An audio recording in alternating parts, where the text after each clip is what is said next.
Golden water tanker. Govardhan Khed नाम के गांव में गोपाल नाम का व्यक्ति रहता था। उनके गांव में पानी की बहुत कमी थी, इसीलिए उस गांव के लोग पानी के लिए 10 किलोमीटर पैदल जाकर पास वाले गांव के तालाब से पानी भर कर लाते थे। अरे हर रोज वहाँ से पैदल जाकर पानी लाना हो तो बहुत तकलीफ होती है। हमारी मुसीबत भगवान ही दूर कर सकता है। हमारे गांव में भी एक वैसा ही तालाब होता तो कितना अच्छा होता। यूं गांव वालों को दुखी होते हुए देखकर गोपाल, मुझसे मेरे गांव वालों की तकलीफ देखी नहीं जाती, इसके लिए कोई उपाय ढूंढता हूँ। एक वाटर टैंकर खरीद कर लाया तो इनकी समस्या यूं दूर हो जाएगी। यूं सोचकर अपना घर और खेत गिरवी रखकर एक वाटर टैंकर खरीदा। उसे पड़ोसी गांव में ले जाकर उसमें पानी भरकर अपने गांव में बेचने लगा। लोग खुशी से उस वाटर टैंकर से पानी भरने लगे।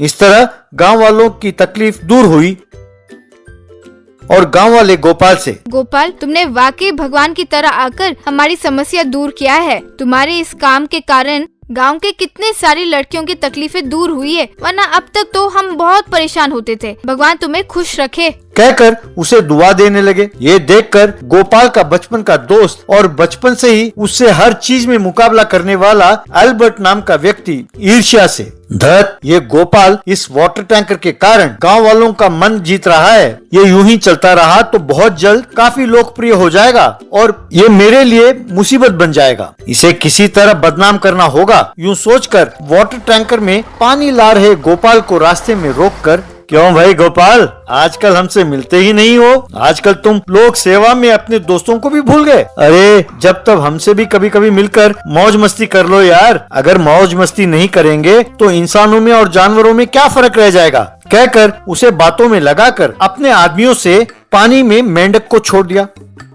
इस बात से अनजान गोपाल अल्बर्ट से, ऐसी बात नहीं है यार, गांव में पानी की जरूरत है ना, इसीलिए जब फुर्सत होगी तो मैं आकर तुमसे जरूर मिलूंगा। कहकर वाटर टैंकर लेकर गांव में चला गया। पानी देने के लिए जैसे ही नल को खोला तो पानी के साथ साथ मेंढक भी फुदक कर बाहर आए। धत, मेंढक, ये क्या? अरे मेंढक इतने सारे, ये क्या गोपाल, ये क्या क्या तुमने?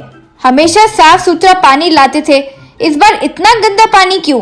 तुम समझते हो कि तुम अकेले के पास पानी का टैंकर है तो जो जी में आएगा करोगे? कल गांव में तीज है, कल ऐसा गंदा पानी ना लाना, साफ पानी ले आना, नहीं तो अच्छा नहीं होगा गोपाल। गोपाल समझ गया कि कहीं कुछ तो गड़बड़ हुआ है। जी नहीं, मैं साफ पानी ही लाया था, कहीं कुछ गलत हुआ है, आगे ऐसा नहीं होगा, मैं ध्यान रखूंगा। अल्बर्ट ये सब दूर से देख रहा था। इसे यूं छोड़ना नहीं चाहिए। ये पानी इसीलिए ला रहा है ना क्योंकि इसके पास वाटर टैंकर है। अगर इसका वाटर टैंकर ही नहीं रहा तो क्या करेगा ये।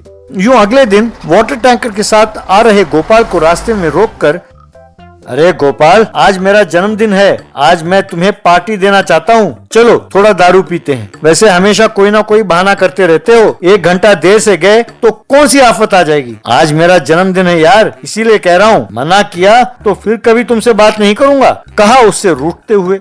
गोपाल मन में, अरे आज इसका जन्मदिन है, इसका दिल नहीं तोड़ना चाहिए, पर काम के समय पर शराब पीना भी तो गलत है, पर ये छोड़ने वाला भी तो नहीं है ना, चलो थोड़ा पी लेते हैं। कहकर पीने के लिए बैठा। यूं वो पी रहे थे तो अल्बर्ट के आदमी गोपाल के वाटर टैंकर को चुरा कर ले गए। बाद में अल्बर्ट ने नाटक किया जैसे कि वो टुल हो गया हो और गिर गया हो। अल्बर्ट उठो, अरे उठो, कहकर उसे उठाने की कोशिश किया। फिर ये उठने वाला नहीं है यूं सोचकर वाटर टैंकर की ओर बढ़ने लगा। तब उसे वाटर टैंकर नहीं दिखा। अरे मेरे वाटर टैंकर को क्या हुआ? अरे आज तो तीज है, लोग पानी की प्रतीक्षा कर रहे होंगे, मैं इसके जन्मदिन के चक्कर में लापरवाही कर बैठा। अब मैं बिना वाटर टैंकर के गांव में गया तो अच्छा नहीं होगा, मुझे मार डालेंगे, क्या करूं हे भगवान। कहकर रोते हुए जंगल से गुजर रहा था। तभी एक साधु उसके सामने आया, उसे सांत्वना देते हुए, बेटे गोपाल, ये लो, ये गोल्डन वाटर टैंकर, इसे ले जाओ, ये तुम्हारी समस्या और गांव वालों की समस्या दोनों को दूर कर देगा। फिर साधु अपने मंत्र शक्ति से एक गोल्डन वाटर टैंकर को प्रकट किया। गोपाल उसे लेकर गांव गया। उसे देखकर गांव वाले, अरे वाह गोपाल, पुराना वाटर टैंकर के बदले नया वाटर टैंकर, वो भी गोल्डन वाटर टैंकर, रे बहुत बढ़िया है, चलो चलो पानी भरते हैं। कहकर नल खोला तो तो वाटर टैंकर से करेंसी नोट बरसने लगा और उनके घड़ों में और बाल्टियों को भरने लगा। ये देखकर हैरान होकर गांव वाले, अरे ये क्या, पानी की जगह करेंसी नोट? गोपाल, ये क्या जादू है? अरे कुछ भी नहीं यार, आज तीज है ये सोचकर गांव के लिए पानी ला रहा था तो मुझसे एक गलती हो गई। तब कुछ चोर मेरे वाटर टैंकर चुरा कर ले गए। मैं निराश होकर जंगल में बैठा रो रहा था कि एक साधु ने इस गोल्डन वाटर टैंकर को प्रकट किया और कहा कि यही तुम्हारे गांव की और तुम्हारी समस्या को दूर करेगा। अब ये जो पैसे मिले हैं इससे हम अपने गांव में एक तालाब बना लेते हैं। इस तरह उन पैसों से गांव वालों ने अपने गांव में एक तालाब बनवाया। गोपाल गांव के लिए जो अच्छा काम कर रहा था ये देखकर एल्बर्ट के कुछ दोस्त आगे आए और अपनी गलती मानकर गोपाल से, गोपाल तुम्हारे अच्छे काम से जलकर एल्बर्ट के कहने पर ही हमने ये सब तुम्हारे साथ किया। हमने ही तुम्हारे वाटर टैंकर को चुराया था, हमें माफ कर देना यार, कहकर एल्बर्ट को गोपाल के सामने खड़ा किया। अरे कोई बात नहीं यार, हमसे कभी कभी गलती हो जाती है पर उससे भी कभी कभी अच्छा काम हो जाता है। एल्बर्ट की गलती के कारण ही ये गोल्डन वाटर टैंकर मिला, उस पैसे से ही आज हम ये तालाब बना पाए। ऐसा कहा तो सारा गांव गोपाल और उसकी अच्छाई की बहुत प्रशंसा करने लगे। Blind man thief 2। बहरमपुर नाम के गांव में बर्मन नाम का एक व्यक्ति था। उसे रतौंधी की बीमारी थी। वो मुन्ना नाम के एक बूढ़े चोर के पास अपने रतौंधी की बात छिपाकर नौकरी में लग गया। मुन्ना बूढ़ा हो जाने के कारण जो चोरी वो नहीं कर पाता था वो बर्मन से कराना चाहता था। चोरी करने में ट्रिक्स और टिप्स सब सिखाता था। एक दिन मुन्ना, बर्मन तुम्हें हर रोज सवेरे मेरे पास आना होगा, फिर जब मैं जाने के लिए कहूँ तभी घर जाना होगा। इस बीच में जो ट्रिक्स और टिप्स मैं सिखाऊं उन्हें ध्यान से सीखना होगा। तुम जितनी जल्दी सीखोगे हम उतनी ही जल्दी बड़ा असाइनमेंट कर सकेंगे। ठीक है बॉस, चोरी करने में आपसे बढ़कर कोई भी नहीं है। कितने सारे चोरियां आपने की हैं, पर अब तक आप कभी पकड़े नहीं गए। ये रिकॉर्ड आप ही के नाम पर है। मैं आपसे ज्यादा चोरी करके आपसे भी ज्यादा नाम कमाना चाहता हूँ। तब से मुन्ना ने उसे छोटे छोटे वस्तुओं से चाबी कैसे बनाते हैं, ताले कैसे तोड़ते हैं, अलमारी कैसे खोलते हैं, तिजोरी खोलने का तरकीब क्या है, ये सब सिखाने लगा।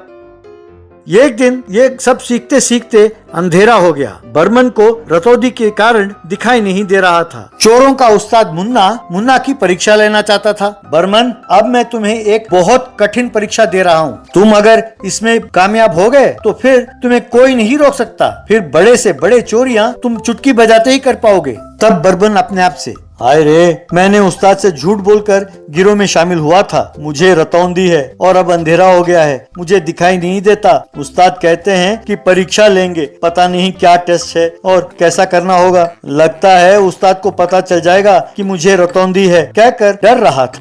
बर्मन, ये लो, मान लो ये 6 सेब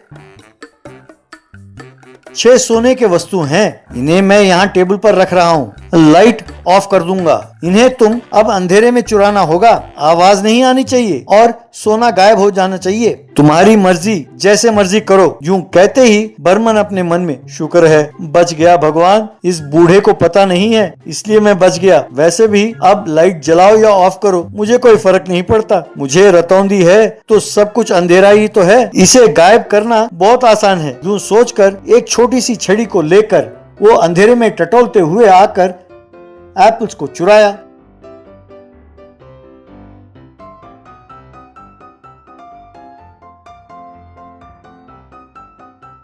मुन्ना ने तभी अचानक लाइट ऑन किया। बर्मन अंधे की तरह छड़ी लेकर वहाँ मुन्ना के सामने खड़ा था। उसे देखकर Munna, wow, what a presence of mind. मैंने लाइट ऑन किया और तुमने अंधे का एक्टिंग किया। यही समय तत्परता एक अच्छे चोर की निशानी है। कभी ऐसे परिस्थिति में फंस गए तो इसी तरह बचना चाहिए। तुमने साबित किया कि तुम मेरे ही चेले हो। तुम मेरे टेस्ट में पास हो गए हो। आज तुम्हारा ट्रेनिंग पूरा हुआ। चलो कार निकालो, आज हम एक बैंक में चोरी करते हैं। बर्मन फिर अपने मन में, अरे ये क्या भगवान, आज एक दिन में इतने सारे परीक्षाएं, टेस्ट के ऊपर टेस्ट, अब मैं कार कैसे चलाऊं। ठीक है, जो होगा देखा जाएगा, कहकर अंधे की तरह छड़ी को लेकर चल रहा था तो बूढ़ा मुन्ना, बर्मन टेस्ट तो हो चुका है, come out of the character, अब हमें बैंक लूटना है। समझ गया उस्ताद, पर मैं अंधे का प्रैक्टिस और थोड़ी देर करना चाहता हूँ। मैं कैसे विपरीत परिस्थितियों में भी अपने अनुकूल कर सकूंगा ये टेस्ट कर रहा हूँ। तो मैंने सोचा कि ये चोरी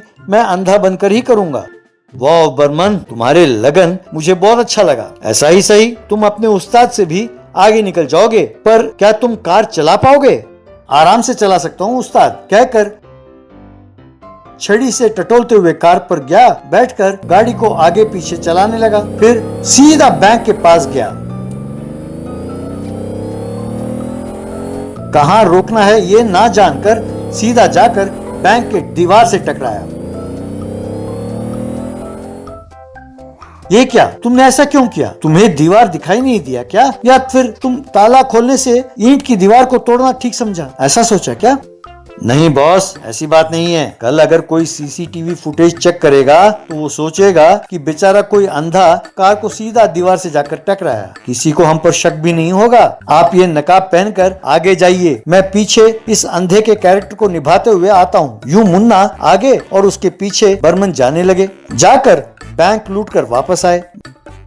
वाह, पहला प्रोजेक्ट ही सक्सेसफुल हो गया है बर्मन, वो भी अंधे के रोल में। ऐसे और बहुत चोरी करना है। This is just the beginning.